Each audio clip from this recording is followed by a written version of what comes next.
अस्सलाम वालेकुम जी। आज का हमारा टॉपिक है जी कॉनिकल पेंडुलम। तो कॉनिकल पेंडुलम क्या होता है जी, हम डोरी के साथ एक बॉब को बांध देते हैं और उसे इस तरह गोल गोल घुमाते हैं तो वो इस तरह कोन की शक्ल में मूव कर रहा होता है, तो इस वजह से इसको कॉनिकल पेंडुलम कहा जाता है। फॉर एग्जांपल मैंने एक स्ट्रिंग ली है, इस स्ट्रिंग के साथ मैंने यहाँ पर एक जो है वो बॉब बांध दिया है, ठीक है जी। जैसे ही मैं इसको घुमाता हूँ इस तरह मूवमेंट होते होते कुछ देर के बाद वो बॉब जो है वो इस पॉइंट पर आ जाता है और फिर इसी तरह इस साइड पर भी मूवमेंट जारी रखती है और वो इस तरह इस सर्कल में मूव कर रहा होता है, ठीक है जी। इस सर्कल में वो क्या करता है जी, मूव करता रहता है। अब ये जो स्ट्रिंग है यहाँ पर, इस स्ट्रिंग को जो लेंथ है उसको मैं एल से शो कर देता हूँ। अब ये जो बॉब है इसका मैस एम है, ठीक है जी, इसका मैस यहाँ पर एम लिख देते हैं। तो अब इसका मैस है तो यहाँ पर इसके साथ क्या होना चाहिए, यहाँ पर इसका वेट भी जो है वो एक्ट कर रहा होगा, ये एम जी यहाँ पर इसका वेट भी होगा। अच्छा जी, दूसरी चीज आपके पास क्या है जी, ये स्ट्रिंग है तो इसमें ये टेंशन भी होगी। तो इसके पैरेलल में यहाँ पे ये लाइन ड्रा कर लेता हूं। यहाँ पर एक लाइन मैंने ड्रा की, ये वाली जो लाइन है, ठीक है जी। तो ये लाइन मैंने यहाँ पर ड्रा की, तो ये आपके पास कौन सा कंपोनेंट लेकर आती है, T cos of theta. T cos of theta, ये टेंशन का component T cos of theta लेकर आती है। और ये यहां से लेकर यहां तक आपका जो है इस सर्कल का क्या है जी, आपके पास रेडियस है, इसको आर से शो किया जाता है। ये आपके पास इस सर्कल का रेडियस है जिसमें वो बॉब जो है वो मूव कर रहा है, घूम रहा है। अब इस सर्कल के अलोंग, इसकी मूवमेंट के अलोंग जो आपका दूसरा टेंशन का कंपोनेंट होगा वो इस मूवमेंट के अलोंग होगा, जिसे टी साइन ऑफ थीटा कहा जाएगा। तो हम इसके अकॉर्डिंगली देख लेते हैं, अपनी कुछ इक्वेशंस में यहां पर राइट करता हूं, फिर इसको हम स्टडी करते हैं। तो आपके पास पहली आपके पास टेंशन और ये वेट आपस में इक्वल है, यानी कि टी कॉज ऑफ थीटा ये एम जी के इक्वल है। तो आपके पास ये क्या बन जाता है, T cos of theta is equals to m g. इसको मैं इक्वेशन नंबर 1 बोल देता हूं, T cos theta is equals to m g. अब आप यहां पर देखें, मैंने कहा जी टी साइन थीटा, ये उसमें उस वक्त टेंशन है जब वो सर्कल में मूव करे। तो सर्कल में मूव करवाने वाली जो फोर्स होती है उसको आप लोग क्या कहते हैं जी, वो सेंट्रीपिटल फोर्स होती है। तो ये आपके पास क्या हो गया जी, ये T sine of theta is centripetal force m we square over r के इक्वल हो गया। इसको मैं इक्वेशन नंबर 2 कहता हूं। अब हम क्या करते हैं, डिवाइड करते हैं इक्वेशन नंबर 2 को इक्वेशन नंबर 1 पर। तो जैसे हम डिवाइड करेंगे T cos of theta over, sorry, ये T sine of theta over T cos of theta is equals to M we square over R over M G. तो M से ये एम कैंसिल हो जाएगा, इस टी से ये टी कैंसिल हो जाएगा। तो ये आपके पास क्या बनेगा जी, tan theta is equals to V square over G R, ठीक है जी, ये आपके पास बन जाएगा।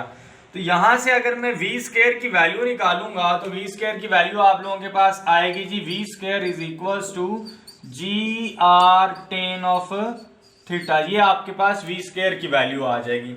जब आप देखते हैं कि बॉडी सर्कल में मूव कर रही होती है तो सर्कल में मूव करने के साथ जो उसका रिलेशन होता है लीनियर वेलोसिटी का एंगुलर वेलोसिटी से, वो लिखा जाता है v is equals to r omega से, v is equals to r omega से। तो मैं इस इक्वेशन नंबर 3, इसको मैं 3 कहता हूं, इस इक्वेशन नंबर 3 में ये वाली रिलेशन पुट करता हूं। तो आर ओमेगा होल का square is equals to ji are tan of theta आप लोगों के सामने आ जाता है जी। तो यहां से क्या होता है जी, आप लोग क्या करते हैं, इसका स्क्वायर लेते हैं, तो ये बन जाता है जी R square omega square is equals to ji are tan of theta. इस आर से स्क्वायर कैंसिल होता है तो आपके पास ओमेगा स्क्वायर की जो वैल्यू आ जाती है, ओमेगा स्क्वायर की वैल्यू आप लोगों के पास आ जाती है जी, ये जी टेन थीटा बाय आर, ये आपके पास ओमेगा की वैल्यू आ जाएगी जी टेन थीटा बाय आर। अब आपको ये भी पता है कि ओमेगा जो है आपके पास ये क्या होता है जी, 2 पाई बाय टी के इक्वल होता है। ओमेगा जो है आपके पास 2 पाई बाय टी के इक्वल है। तो मैं यहाँ पर ओमेगा 2 पाई बाय टी इसका स्क्वायर है, ठीक है जी, is equal to G by R tan of theta है। इसका भी मैं स्क्वायर रूट ले लेता हूँ और इधर भी स्क्वायर रूट ले लेता हूँ। इससे ये आपके पास कैंसल आउट हो जाता है। इससे कैंसल आउट होने के बाद आपके पास बचता है 2 pi by T is equals to g tan theta by r. ठीक है जी, ये आपके पास स्क्वायर रूट के साथ ये वाली वैल्यू बच जाती है। अब हम क्या करते हैं जी, मैं यहां से रेस करूंगा थोड़ा सा। अब हम क्या करते हैं, इसी इक्वेशन को यहां पर रीराइट करते हैं, थोड़ा सा सेट करते हैं इस इक्वेशन को। तो मैं यहां पर लिखता हूं जी 2t by 2 pi is equals to, अब r over g tan theta, मैं इसको इन्वर्स कर रहा हूं, उलट रहा हूं, r बाय जी टेन थीटा की जगह पर मैं लिखता हूं sign theta by cos theta, और ऊपर ये स्क्वायर रूट आ जाता है जी। ठीक है जी, ये आपके पास स्क्वायर रूट आ जाता है। अगर मैं यहां से देखूं, ये L है, ठीक है जी, ये L है और ये R है, और ये आपके पास एक राइट एंगल ट्राइंगल बन रही है, ये आपके पास राइट एंगल ट्राइंगल बन रही है। तो अगर मैं यहां से वैल्यू निकालना चाहूं आपके पास R की, तो R की वैल्यू आपके पास क्या निकलेगी, L sine of theta. R की वैल्यू आपके पास क्या निकलेगी, R is equal to L sine of theta.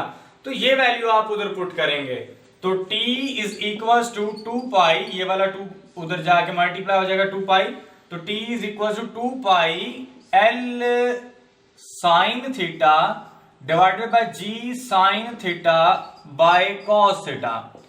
तो इस साइन थीटा से साइन थीटा कट जाएगा, तो T आ जाएगा 2 pi L by g cos of theta. तो ये डिनोमिनेटर जो है ये न्यूमरेटर में चला जाएगा, तो L by g cos of theta.